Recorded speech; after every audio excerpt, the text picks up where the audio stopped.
Hello, जैसा कि आप लोगों ने वीडियो का टाइटल पढ़ा होगा, important information for target JE batch. ठीक है, समझ में आया? तो देखो ये हमारी अप्रोच है। तो जो भी कोर्स परचेस करना चाहते हैं 999 वाला, इस वीडियो के डिस्क्रिप्शन बॉक्स में आपको ऐप का लिंक मिलेगा, आप वहां से ले लेना। सीएसईबी जेई में हमारे पास सफिशिएंट टाइम है और मेरा अभी 7वां सब्जेक्ट चल रहा है, उसका 6 सब्जेक्ट कंप्लीटेड है ऐप पे। साथ में मैंने क्वेश्चन के पीडीएफ प्रोवाइड किए हैं और मैंने डंके की चोट पे बोला है अपने स्टूडेंट को, वो PDF question plus video lecture है ना भाई, वो जो कर लेगा उसका मैक्सिमम क्वेश्चन पेपर में बनेगा, तो आप लोग देख सकते हो है ना भाई। ये इस टाइप की मैं अप्रोच से पढ़ाता हूं। ठीक है, कि पहले आपको टॉपिक लिखवाओ और प्रीवियस जो इंपॉर्टेंट क्वेश्चन है वो साथ में कराता हूं, साथ ही साथ प्रीवियस ईयर के क्वेश्चन पीडीएफ में प्रोवाइड करवाता हूं। ठीक है, और जिन्होंने कोर्स परचेस किया है, जो मेरे स्टूडेंट है जो ऑलरेडी परचेस कर चुके हैं, जिनको ऐप में ये दिक्कत आ रही है सस्पिशियस एक्टिविटी वाली, है ना भाई, तो आप प्लीज मेरे को मेरे नंबर 9340244683 इस पर व्हाट्सएप करो अपने नाम के साथ। जिसको भी जिन्होंने कोर्स परचेस किया और ऐप में सस्पिशियस एक्टिविटी वाला प्रॉब्लम डिटेक्ट हो रहा है ना, जिससे ऐप नहीं खुलता है ना, तो इस नंबर पे मुझे व्हाट्सएप करो। ठीक है, तो मैं आपको बताऊंगा उसको कैसे सॉल्व करना है। ठीक है, ये प्रॉब्लम क्लास प्लस के ऐप में तभी आती है जब आप वीडियो का स्क्रीनशॉट लो या पीडीएफ का स्क्रीनशॉट लो किसी चीज का, है ना, तो वो लॉक हो जाता है। उसको सिर्फ और सिर्फ जो ऐप का ऑनर है वही खोल सकता है ना भाई। कई लोगों को ये दिक्कत आई थी तो सबका मैंने प्रॉब्लम ठीक करवाया था, है ना, और ये नेचुरल है, ये हर ऐप में ये दिक्कत रहती है क्योंकि कुछ ऐप की सिक्योरिटी पॉलिसीज रहती है ना भाई। ठीक है, तो जिसने कोर्स परचेस ऑलरेडी किया और ये दिक्कत है तो मेरे को व्हाट्सएप करना, तुरंत ठीक हो जाएगा। ठीक है, और जो लोग कोर्स परचेस करना चाहते हैं आप लोग प्लीज ऐप के डिस्क्रिप्शन बॉक्स से ले लेना। 999 में आपको इससे सस्ता कोई नहीं मिलने वाला कहीं पर भी, है ना भाई। ठीक है, मैंने ये उन्हीं लोगों के लिए हम लोगों ने स्टार्ट किया जो लोग बड़ी फीस अफोर्ड नहीं कर सकते, है ना, इसलिए हमने सस्ते में पढ़ाया ताकि किसी का लॉस ना हो। और ये जो कोर्स है आपका, ये संयुक्त भर्ती जेई के लिए भी रहेगा, उसके भी कुछ सब्जेक्ट सिलेबस जो रहेगा टेक्निकल का वो कवर अप करवाया जाएगा। इसमें मिनिमम 1 ईयर वैलिडिटी आपको दी जा रही है और बढ़ाई भी जा सकती है वैलिडिटी, तो बेफिक्र रहना। ठीक है, थैंक यू।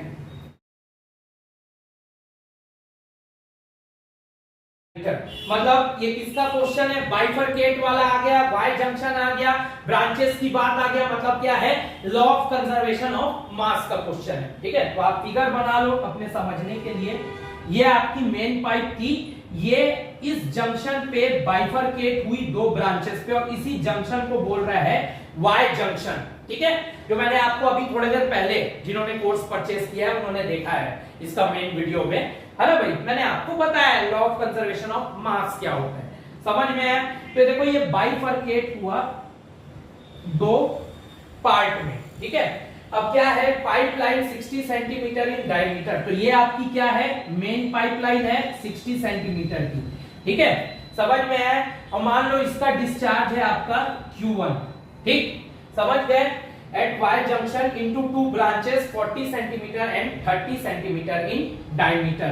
तो मान लो ये जो है पहला वाला ब्रांच, ये आपका 40 सेंटीमीटर वाला डायमीटर वाला है और ये दूसरा जो है ये 30 सेंटीमीटर डायमीटर वाला है। ठीक है, तो जैसा कि हमने अभी थोड़ी देर पहले ही समझा था, ये पहला वाला है तो इसका क्या होगा, डिस्चार्ज Q2 होगा, इसका डिस्चार्ज क्या होगा, Q3 होगा। ठीक है, और ये आपका मेन पाइपलाइन है, उसका कितना है, 60 सेंटीमीटर है, तो उसका डिस्चार्ज Q1 हुआ। ठीक है, अब आगे पढ़ो क्वेश्चन में। इफ रेट ऑफ फ्लो, ठीक है, in main pipe is 1.5 metre cube per second, किस पे, मेन पाइपलाइन। अब यहाँ पे डिस्चार्ज वर्ड नहीं देकर रेट ऑफ फ्लो दिया है, आप यहाँ पे क्या वर्ड उठाए, ठीक है, मीटर क्यूब पर सेकेंड, जो कि किसका यूनिट है, डिस्चार्ज का।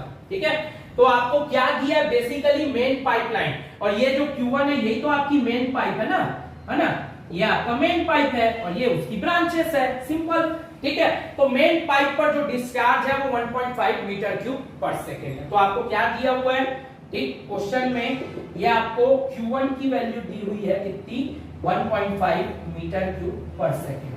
ठीक है, और यही आपका क्या है, डिस्चार्ज, और डिस्चार्ज को ही जो सेकेंडली नाम होता है वो होता है रेट ऑफ फ्लो। ठीक, तो आपको Q1 दिया हुआ है। ठीक, चलो अब आगे देखते हैं। And mean velocity of flow in 30 centimetre pipe is 7.5 metre per second. ठीक है, mean velocity of flow in 30 centimetre pipe is 7.5 metre per second. ठीक, तो Q का फॉर्मूला मैंने आपको बताया क्या होता है, एरिया इनटू वेलोसिटी। अब यहाँ पे आप क्या लगाओगे, वही लॉ जो हम पढ़े हैं कंजर्वेशन ऑफ मास का। ठीक है, तो लगाओ लॉ, क्या होगा, Q1 मेन पाइपलाइन का जो डिस्चार्ज है वो किसके बराबर होता है, उसकी ब्रांचिंग पाइप के डिस्चार्ज के सम के बराबर। तो Q1 आपका क्या होगा, Q2 प्लस Q3। ठीक है, और Q का फॉर्मूला क्या है, A इंटू V, है ना भाई। ठीक है, समझ में आया। ठीक, और ये आपका किसके लिए है, 60 सेंटीमीटर वाले पाइप के लिए जो आपकी मेन पाइपलाइन है। Q2 आपका किसके लिए है, 40 सेंटीमीटर वाले के लिए है। ठीक है, ये आपका 40 सेंटीमीटर पाइप के लिए है ना भाई। और Q3 जो है वो आपका किसके लिए है, 30 सेंटीमीटर पाइप के लिए, 30 सेंटीमीटर पाइप के लिए। समझ में है। और ये क्या है, आपका डायमीटर है। ठीक, समझ में है। मैं एकदम बेसिक से बता रहा हूं भाई, एकदम बच्चों की तरह। ठीक है, समझ गए। चलो, तो ये Q1 आपको कितना दिया हुआ है, 1.5। ठीक है, Q1 आपको कितना दिया हुआ है, 1.5। ठीक, और आपको पूछा क्या है question, determine the rate of flow in 40 centimetre pipe. मतलब आपको क्या निकालना है, Q2 निकालना है ना भाई।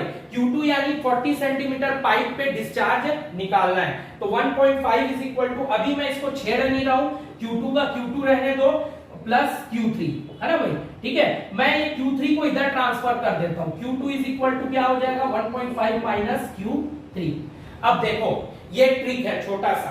ठीक, अब यहाँ पे जो बच्चे बेसिक से सॉल्व करते हैं वो कैसे करते हैं, यहाँ पे A2V2 फॉर्मूला लगाते हैं। ठीक है, आपको उसकी जरूरत ही नहीं है। आपको पूछा क्या है, rate of flow in 40 centimetre pipe. Rate of flow ही आपका क्या है, डिस्चार्ज है। तो मतलब आपको यहाँ पे तो डायरेक्ट Q2 की वैल्यू पूछा है ना, तो आप इस पे और इसको वेलोसिटी और एरिया में तोड़ के आप क्यों इसको कॉम्प्लिकेट कर रहे हो, क्वेश्चन को कॉम्प्लिकेट करोगे ना क्वेश्चन को। तो सिंपल से इस Q3 को ट्रांसफर कर दो, ये प्लस है तो माइनस हो जाएगा। Q3 is equal to 1.5 minus, sorry Q2 is equal to 1.5 minus Q3। Simple. तो ये छोटी छोटी ट्रिक होती है जिसको आपको सीखना पड़ता है। ये सीखोगे जब बहुत प्रैक्टिस करोगे। चलो ठीक है, तो इसको बनाते हैं, है ना। तो Q का फॉर्मूला क्या होता है, एरिया इंटू वेलोसिटी। ठीक है, समझ गए। तो Q2 is equal to 1.5 minus ये क्या हो जाएगा, एरिया इंटू वेलोसिटी। ठीक है, समझ गए। तो Q2 is equal to 1.5 minus area. अब किसके लिए है, Q3 के लिए है। तो एरिया क्या होता है, मैंने आपको फॉर्मूला बताया था, π/4 d स्क्वायर। ठीक है, तो ये क्या हो जाएगा, π/4 मल्टीप्लाइड बाई, अब ये d की वैल्यू कितनी होगी, यहाँ पे किसके लिए बात कर रहा है, Q3 के लिए। Q3 के लिए कितना है, 30 सेंटीमीटर, और ये 30 सेंटीमीटर क्या है, डायमीटर है। तो यहाँ पे क्या हो जाएगा, 30 का स्क्वायर, लेकिन किसका, सेंटीमीटर का। ठीक है, इस सेंटीमीटर की भी वैल्यू है ना, इसको याद रखना। सेंटीमीटर का भी अभी यूज है यहाँ पे। ठीक, और इनटू v क्या होता है आपका, वेलोसिटी। तो ये d क्या है आपका, 30 सेंटीमीटर दिया हुआ है ना, देखो ना यहाँ पे, है ना भाई। ठीक है, v क्या है, वेलोसिटी। ठीक, तो वेलोसिटी कितना है, 7.5 मीटर पर सेकेंड दिया है ना। Velocity of flow in 30 centimetre pipe is 7.5 metre per second. तो v कितना है, ये है 7.5 मीटर पर सेकेंड। ठीक है, नोट करो। चलो, है ना भाई। अब देखो ये सेंटीमीटर है, ये मीटर है, तो ये तो गलत बात है। यूनिट एक जैसा होना चाहिए, और ये कोई यूनिवर्सल फॉर्मूला तो है नहीं। मैंने बताया था जिन्होंने कोर्स परचेस किया, यूनिवर्सल फॉर्मूला उसका मतलब क्या रहता है कि ये सेंटीमीटर हो या मीटर, उससे कोई फर्क नहीं पड़ता, वैल्यू फिक्स है, मतलब वो एक फॉर्मूला है। बट ये कोई यूनिवर्सल फॉर्मूला नहीं है, तो आपको इसको चेंज तो करना पड़ेगा, मजबूरी है ना भाई। ठीक है, चलो तो यहां तक नोट करने के बाद मैं आप लोगों को यहां पे इसको समझा रहा हूं, ठीक है, समझ गए, इसका काम खत्म है ना। चलो तो अब देखते हैं Q2 इज इक्वल टू ये है 1.5। यहां तक लिखने के बाद इधर मतलब जो अपनी कॉपी में नोट कर रहे हैं यहां तक लिखने के बाद इसके नीचे, ठीक है, यहां से लिखना शुरू करेंगे, समझ गए। 1.5 माइनस पाई बाई 4, ठीक है, इंटू ये क्या हो जाएगा 30 सेंटीमीटर इंटू 30 सेंटीमीटर, ठीक, मल्टीप्लाइड बाई 7.5, ठीक है। अब पाई की वैल्यू क्या होती है आपको पता है 22/7। मैंने इसको आपको स्ट्रेंथ ऑफ मटेरियल में भी जब पढ़ाया था स्ट्रक्चरल इंजीनियरिंग पहला सब्जेक्ट तो बताया था, ठीक है। तो Q2 is equal to 1.5 minus ये हो जाएगा 22/7 और ये 4 का 4 तो नीचे ही रहेगा तो इनटू में आ जाएगा इसके साथ में, ठीक है। और ये क्या है मीटर पर सेकंड में दिया हुआ है। अब ये सेंटीमीटर में मीटर में तो इसको तो चेंज करना पड़ेगा, तो ये 30/100 इंटू ये 30/100, तो अब ये हो गया मीटर में चेंज, ठीक है। 7.5 तो पॉइंट को काटूंगा तो नीचे में क्या आ जाएगा 10 आ जाएगा, समझ में आया, ठीक है, नीचे में आ जाएगा 10, ठीक। और ये कैसे चेंज हुआ तो मैंने आप लोगों को कई बार स्ट्रेंथ ऑफ मटेरियल में पढ़ाया ना भाई, 1 मीटर में 100 सेंटीमीटर होता है, तो 1 सेंटीमीटर में कितना होगा 1/100 मीटर, बस। तो 1 सेंटीमीटर है तो या कुछ नहीं मतलब सेंटीमीटर मतलब 1, तो इसको मीटर में चेंज करोगे तो नीचे 100 से डिवाइड, तो सिंपल सा तो है, इसमें कोई लॉजिक थोड़ी है भाई, है कुछ नहीं है, ठीक। चलो तो ये 1 0 और ये 1 0 कैंसिल, ये 1 0 और ये भी 1 0 कैंसिल, ठीक है। और ये 2 2 जा 2 11 जा, ठीक है, समझ गए। अब बस यहां तक रोको, है ना भाई, ठीक है। अगर मैं यहाँ पे इधर भी काट दूंगा ना तो ये कैलकुलेशन और बढ़ जाएगा, तो बेहतर है देखो एक फैक्ट आप याद रखना जो भी ये वीडियो देख रहा है, ठीक है, जितने जीरो नीचे ला सको उतने पॉसिबल लाना चाहिए। क्यों? क्योंकि आप जितने जीरो नीचे रखोगे कैलकुलेशन उतना ही आसान होगा आपके पेपर के पॉइंट ऑफ व्यू से, इसको याद रखना, ठीक है। चलो अब इधर मैं मिटा रहा हूं, है ना, इन सब का भी रोल अप खत्म, ठीक। चलो ठीक, तो ये हो गया। अब Q2 इज इक्वल टू यहां तक लिखने के बाद अगला यहां से, है ना, 1.5 माइनस, ठीक है, ये कितना हो जाएगा 11, ठीक, इंटू 3 इंटू 3 9, मतलब 11 इंटू 9 यानी 99 multiplied by 75 divided by 7 into 2 कितना हो जाएगा 14 मल्टीप्लाइड बाई ये 10 इंटू 10 इंटू 10 यानी 1000, है ना भाई, ठीक। बस तो ये हो गया आपका, ठीक। अब अपने को इसको कैलकुलेट करना है, तो अब थोड़ा सा कैलकुलेटिव क्वेश्चन है, मैंने पहले ही कहा था ये जो पेपर आया था जल संसाधन वाला, है ना भाई, ठीक है, ये जो पेपर आया था जल संसाधन वाला जेई का, इसमें बहुत सारे वन लाइनर क्वेश्चन थे और कुछ ही बड़े न्यूमेरिकल थे, तो सफिशिएंट टाइम था बनाने के लिए, है ना, ठीक। तो 99 इंटू सबसे पहले तो 75 करना पड़ेगा अपने को, 5 9 जा 45 का 5 4 कैरी, 9 5 जा 45 49, है ना भाई, ठीक है, 9 5 जा 45, ठीक, इसका 5 यहाँ 4 इधर 55 49, चलो ये कैंसल, 7 9 जा 63 का 3 6 कैरी, 7 9 जा 63 और 6 69, ठीक है। तो ये 5 आया, 9 3 12 का 2 1 कैरी, 9 4 13 और 1 14 का 4 1 कैरी, और ये आ गया 7 4 1 5, ठीक है। तो Q2 की वैल्यू कितनी आ गई यहाँ पे 1.5 माइनस ये आपका आया 7425 अपॉन में 14 इंटू 1000, ठीक है। अब स्टूडेंट यहाँ पे गलती करेंगे, इस 1000 को काटेंगे इसके साथ, 5 से तो कट रहा है, कभी नहीं करना चाहिए वो चीज, जितने जीरो नीचे हो उतना फायदा है। क्यों? क्योंकि वो सिंपल कर देता है कैलकुलेशन को, ठीक है। तो मैं क्या कर रहा हूं, इस 7425 को 14 से डिवाइड कर रहा हूं, ठीक है। तो 7425 इसको 14 से डिवाइड करो तो 14 5 जा कितना हो जाएगा 70, है ना भाई, एक कट गया 4 आ गया, है ना, ये 2 नीचे आ जाएगा, 14 3 जा कितना हो जाएगा 42, है ना भाई, ठीक है। तो ये आ गया 5 ठीक 14 जीरो सा 0, ये आ गया 5, या पॉइंट कर दो, ये 3, ठीक है।